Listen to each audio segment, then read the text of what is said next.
नमस्कार, जय जय सिया राम। स्वागत है आपका हमारे YouTube चैनल पंडित सौम्य अवस्थी में। मित्रों, आशा करता हूं कि आप सभी कुशल मंगल एवं स्वस्थ होंगे। हम और आप सभी लोग भगवान शंकर को प्रसन्न करने के लिए उन पर जल चढ़ाते हैं। उनको जो वस्तु सबसे अधिक प्रिय है अर्थात बेलपत्री यानी कि बिल्वपत्र, उसे अवश्य अर्पित करते हैं। किंतु हम में से बहुत से लोगों को बेलपत्री तोड़ने का निषिद्ध काल अर्थात कब हमें बेलपत्री को नहीं तोड़ना चाहिए, उसे भगवान पर कैसे चढ़ाना चाहिए अर्थात उसे अर्पित करने का सही नियम क्या है, और बेलपत्री को जब हम तोड़ें पेड़ से उस समय हमें कौन सा मंत्र पढ़ना चाहिए, तो इत्यादि इन सभी विषयों पर आज हम विस्तार से चर्चा करेंगे।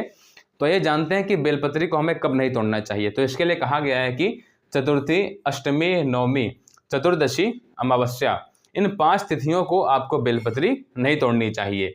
और संक्रांति में, जैसे मकर संक्रांति आपकी आती है, तो आप देखें कि जिस दिन संक्रांति आपकी हो तो उस दिन आप बेलपत्री ना तोड़ें। फिर आपका आता है चंद्रवार यानी कि सोमवार, तो सोमवार के दिन भी आपको बेलपत्री नहीं तोड़नी चाहिए। अब मित्रों, मान लीजिए आप हर सोमवार को भगवान शंकर जी के मंदिर जाते हैं उनकी पूजा करने के लिए, और इसमें कहा गया है कि सोमवार के दिन आपको बेलपत्री नहीं तोड़नी चाहिए। तो ऐसे में आपके पास 2 उपाय आते हैं। पहला ये कि रविवार के दिन आप बेलपत्री वाले पेड़ के पास जाएं और उससे बेलपत्री आप तोड़ लीजिए, और फिर आप उसे एक पवित्र स्थान पर रख लीजिए। और जब आप नेक्स्ट डे मंदिर जाएंगे सोमवार के दिन, तो आप उस बेलपत्री को लेकर के जाइए और उससे भगवान का पूजन करें।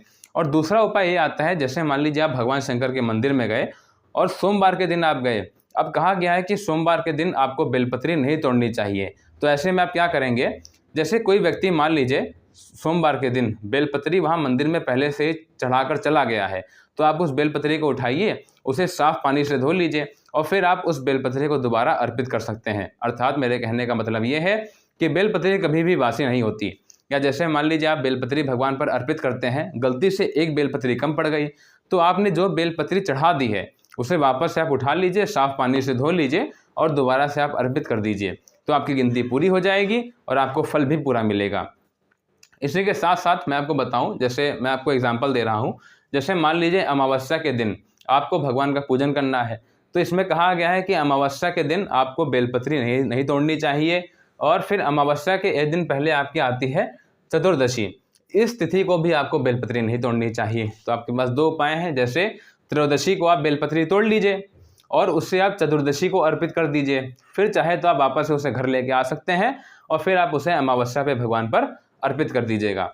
तो आशा है मुझे कि आपको समझ में आया होगा। मित्रों, बेलपत्री के साथ साथ मैंने तुलसी तोड़ने का और तुलसी को भगवान पर अर्पित करने का एक सही नियम की जानकारी वाला वीडियो बना रखा है, उसका लिंक नीचे आपको डिस्क्रिप्शन में मिल जाएगा, उसे भी आप अवश्य देखें।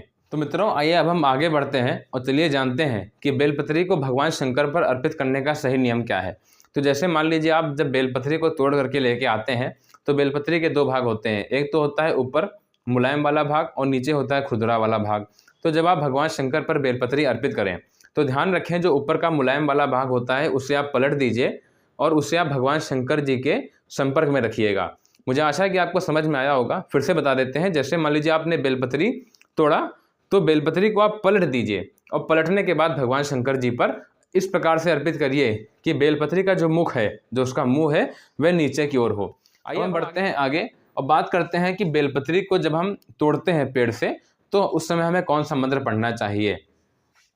इस मंत्र को आप अपनी डायरी में नोट कर लीजिएगा और मेरे साथ आप पढ़ने का प्रयास करें। पहला आप स्क्रीनशॉट ले लीजिए इसका।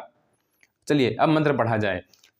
अमृतोद्भवा श्रीवृक्षा, अमृतोद्भवा श्रीवृक्षा, महादेव प्रिया सदा, ग्रहणामि तव पत्राणि, शिव पूजार्थम आदरात्। मैं पुनः दोहरा दे रहा हूँ। अमृतोद्भवा श्रीवृक्षा, महादेव प्रिया सदा, ग्रहणामि तव पत्राणि, शिव पूजार्थम आदरात्। तो मित्रों, आप प्रयास करें कि अब जब भी आप बेलपत्री को तोड़ें पेड़ से तो इस मंत्र को आपको पढ़ के ही तोड़ना है। मित्रों, आशा करता हूं कि आपको मेरे द्वारा दी गई जानकारी इस वीडियो में अच्छी लगी होगी। यदि आपको अच्छी लगी हो तो वीडियो को अवश्य लाइक कर दें और हमें सपोर्ट करने के लिए एवं हमसे जुड़ने के लिए हमारे चैनल को आप सब्सक्राइब कर लीजिएगा, ताकि समय समय पर इसी प्रकार की जो महत्वपूर्ण जानकारी है वह आपको उपलब्ध होती रहे। मिलते हैं किसी और वीडियो में किसी अन्य विषय में, तब तक के लिए राधे राधे।